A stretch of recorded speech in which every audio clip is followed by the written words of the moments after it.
Hi, fourth graders. This is Miss K, and I'm here with our new CKLA unit today. We're going to be moving on to Unit 3, which is all about poetry. So the first poem we're going to read today is called Little Red Riding Hood and the Wolf. I'm sure you've heard it before. So let's go over our vocab and then we'll get started. First word is caviar, which is a noun, and these are fish eggs, and they're known to be really expensive and a rare food, so they're often a special treat. Decent is an adjective, and that means acceptable or good enough. Leer is a noun, an unpleasant look. Dialogue is a noun, and these are words or sentences spoken by a character in a text. So if you see those quotation marks, I'll point those out as we read. That means that a character is speaking. An excerpt is a noun, and that is a smaller part of a larger work. So today we're going to read an excerpt from a bigger text, just a smaller part. Infer is a verb, and that means to reach a reasonable conclusion based on evidence. A line is the basic unit of a poem, so every single part of the poem, each is a line. A stanza is the section of the poem, so kind of like paragraphs in a normal text, the stanzas are the groups of lines that are together. And the stanza break is that blank space in between each stanza. All right, so we're going to read an excerpt from Little Red Riding Hood and the Wolf, and this is by Ronald Dahl. As soon as Wolf began to feel that he would like a decent meal, he went and knocked on Grandma's door. When Grandma opened it, she saw the sharp white teeth, the horrid grin, and Wolfie said, "May I come in?" Poor Grandmama was terrified. "He's going to eat me up," she cried. So each of these is a line. Together, this is the whole stanza. And then here is our stanza break. And she was absolutely right. He ate her up in one big bite. But Grandmama was small and tough, and Wolfie wailed, "That's not enough. I haven't yet begun to feel that I have had a decent meal." He ran around the kitchen yelping, "I've got to have a second helping."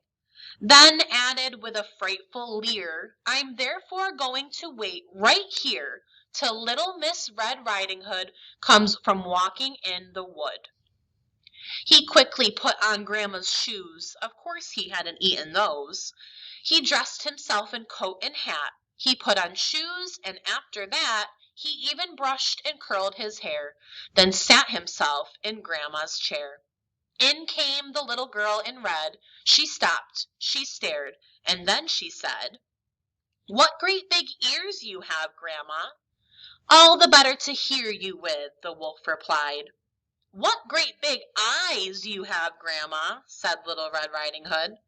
"All the better to see you with," the wolf replied.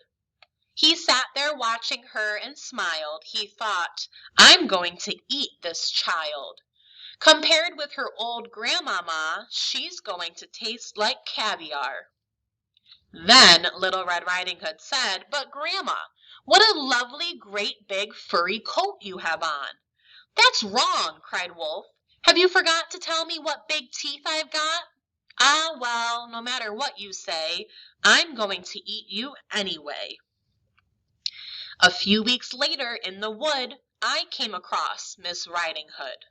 But what a change! No cloak of red, no silly hood upon her head. She said, "Hello, and please do note my lovely furry wolf skin coat." All right, so again, this poem, we're looking at a couple different things. We're looking at the lines, so each individual line. We're looking at the stanzas, so here's one stanza.